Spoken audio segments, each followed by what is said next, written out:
Hello, this is Allie with the Perception Trainers, author of The Perception Diet, and today we are going to talk about why walking in your purpose is essentially like walking a knife's edge. So the reason that I wanted to make this video is because, I know that I've talked a lot about purpose and walking your purpose and being in your purpose and what is purpose and all this on the channel. However, I felt like there is just in general out there, I believe, a kind of lack of really spelling out what it actually looks like to be walking a life where you can say, like, I'm totally doing what I'm supposed to be doing. If I died today, I have no regrets because I was at least on the path towards what I felt I was here to do. And the reason that I think that this is that there's a lot to walking in your purpose that isn't pretty and isn't flashy and isn't comfortable and fun, that I believe either people don't want to say because they don't want to scare people, which I think is legit, that's fair enough, or they look back on their own journeys of how they got to living their purpose, and they look at their life that they're living now, and they want to paint a picture of perfection, and they want to paint a picture of permanent happiness and fulfillment and joy, and like nothing goes wrong ever anymore for them, as a kind of way of wanting to appear put together and successful. Because in our culture, this is what we've deemed perfect and put together,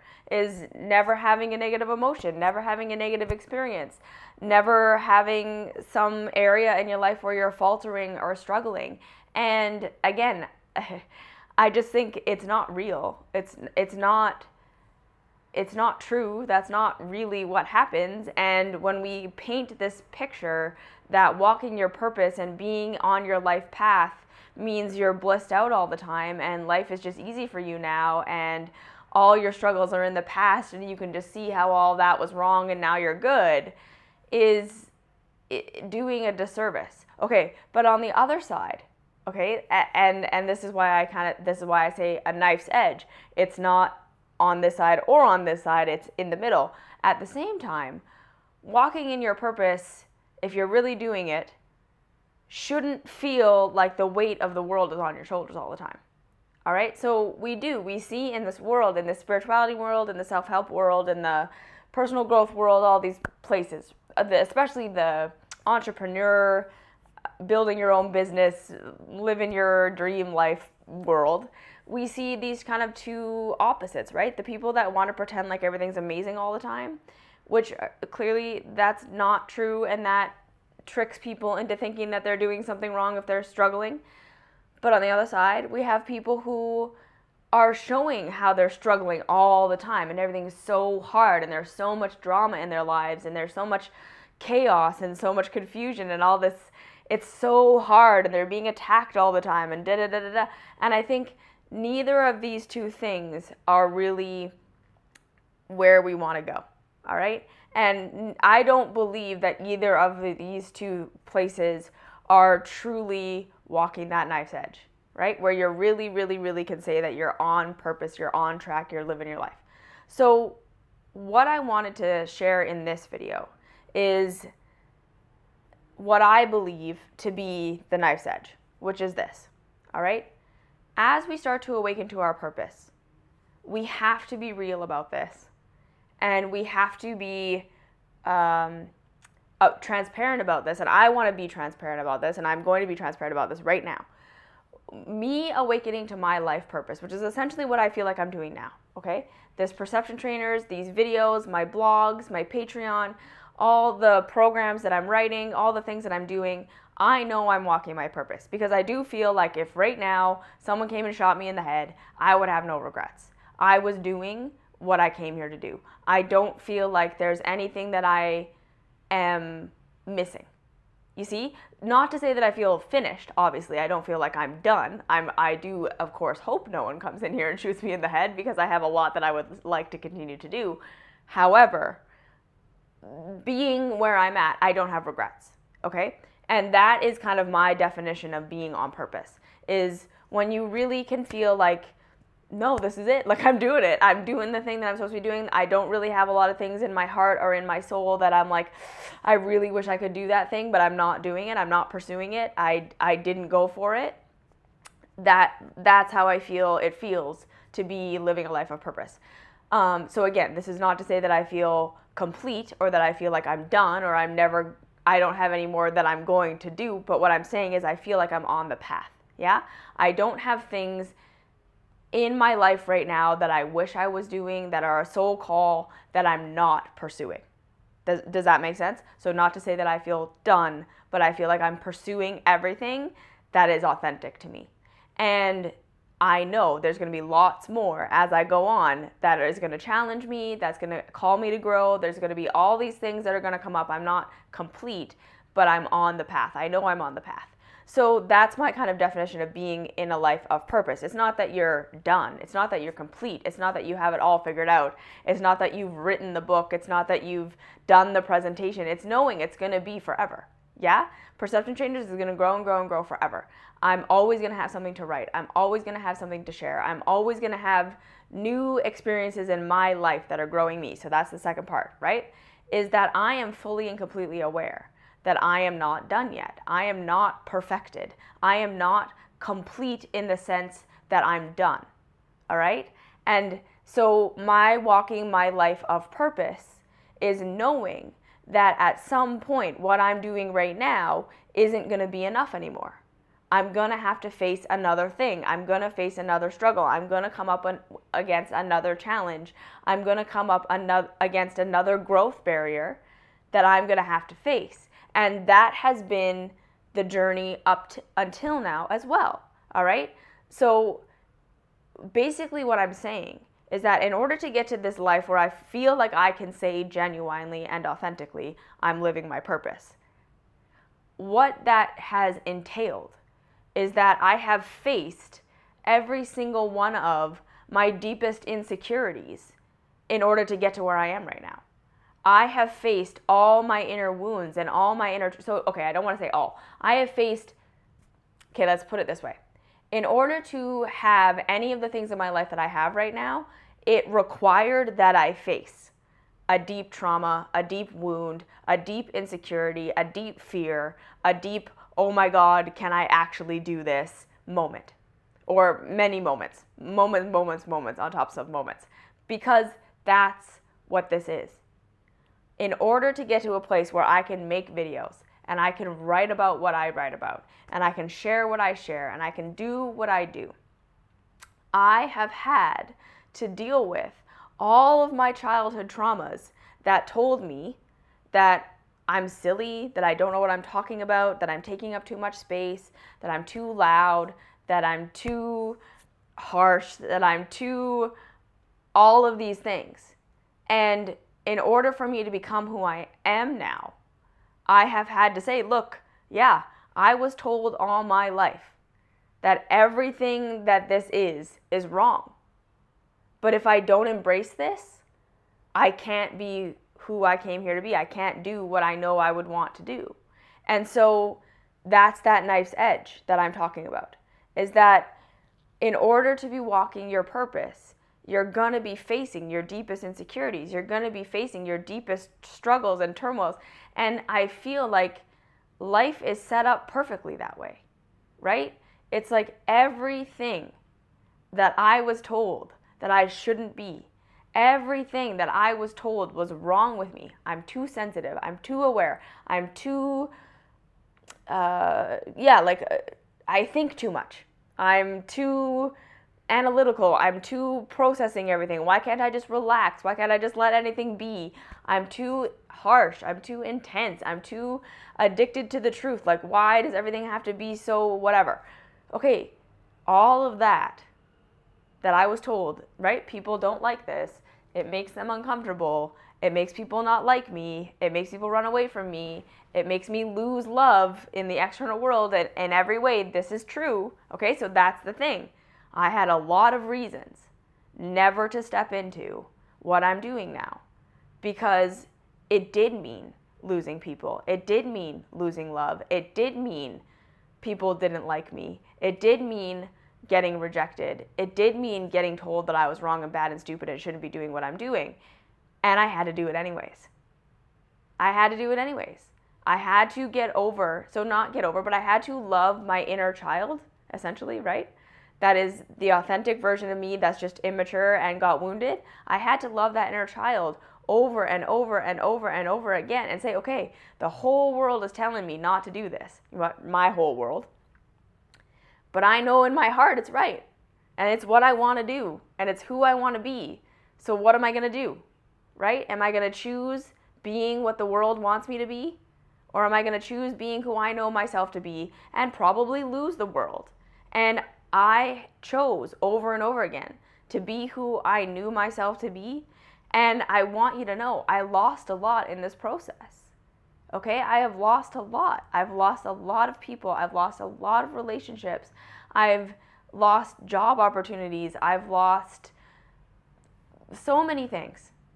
Okay, and I really had to face all of those wounds and traumas and the idea that people aren't going to like me, and see that, you know what, it's true. It was true. It is true. It's still true that for me to fully be who I am, not everyone likes me. Not everyone that I want to have a deep relationship with can have a deep relationship with me. All of these things, right? And so that was kind of my thing. I know that that's not necessarily what it is for everybody, right? Some of us have money issues or body image issues, or, you know, we have all the things that we are afraid to face and afraid to lose and afraid to have to look, and we are afraid to have to look at. But in order to be who you came here to be, it's one and the same thing. Your purpose and your insecurities, your purpose and your struggles, your purpose and your suffering are one and the same thing.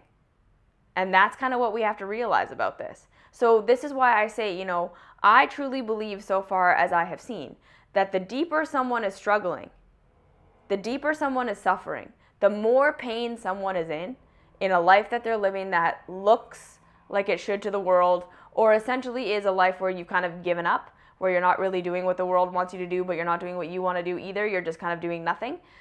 Like not nothing, but you feel very much like you're doing nothing. Like you don't know where you belong. You don't know what you're supposed to be doing. Those are the people that tend to have the biggest life purposes.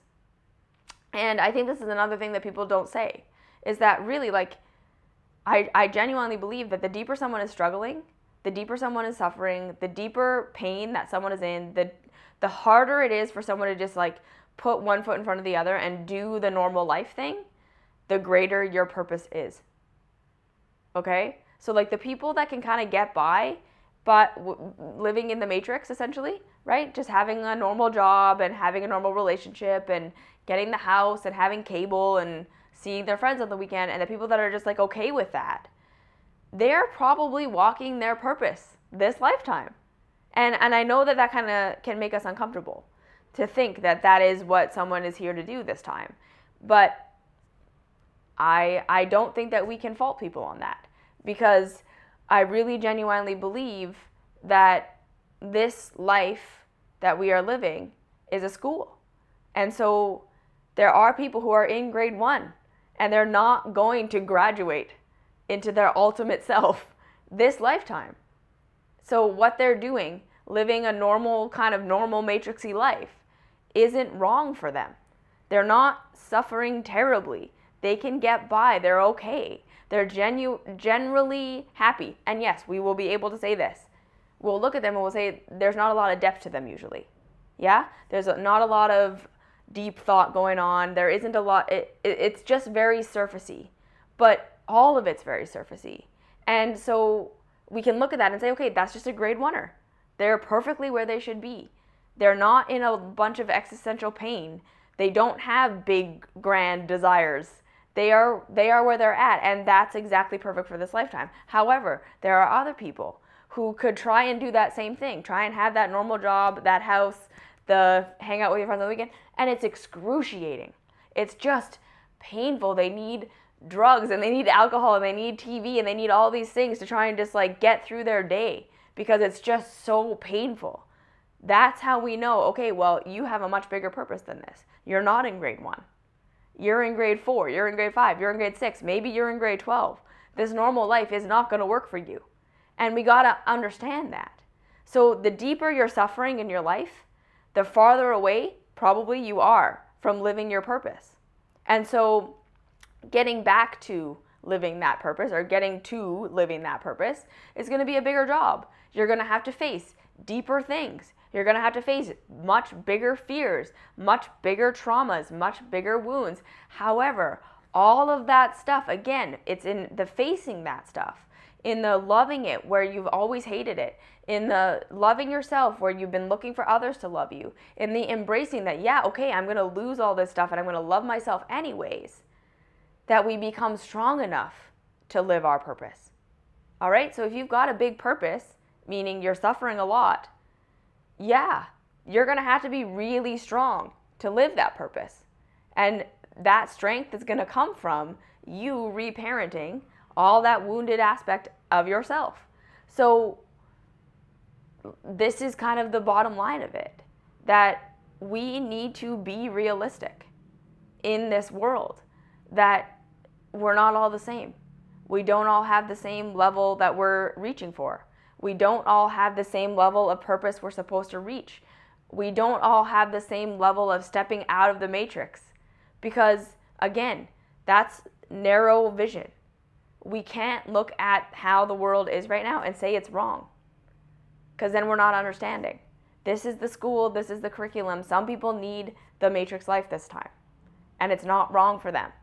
And so we have to stop being so spiritually judgmental and saying that everyone should be awakening. No, they shouldn't, no, right? That is genuinely like going to an elementary school and saying, you guys should all be graduating from grade 12 this year, and you're wrong for not doing that. That's not true. We know that's not true. So we need to make room, right? But then again, so the degree that you're suffering is the degree to which you are not living in alignment with your purpose. And that is not wrong, okay? So to make this very clear, we all have to go very far away from our purpose and have that struggle and have that suffering before we're going to come back. So it's not wrong that you're struggling and suffering and that means you're far away from your purpose. We can look at it more like it's exactly on purpose to be struggling as much as you're struggling, to be suffering as much as you're suffering. Now, what are you going to do with it? Yeah?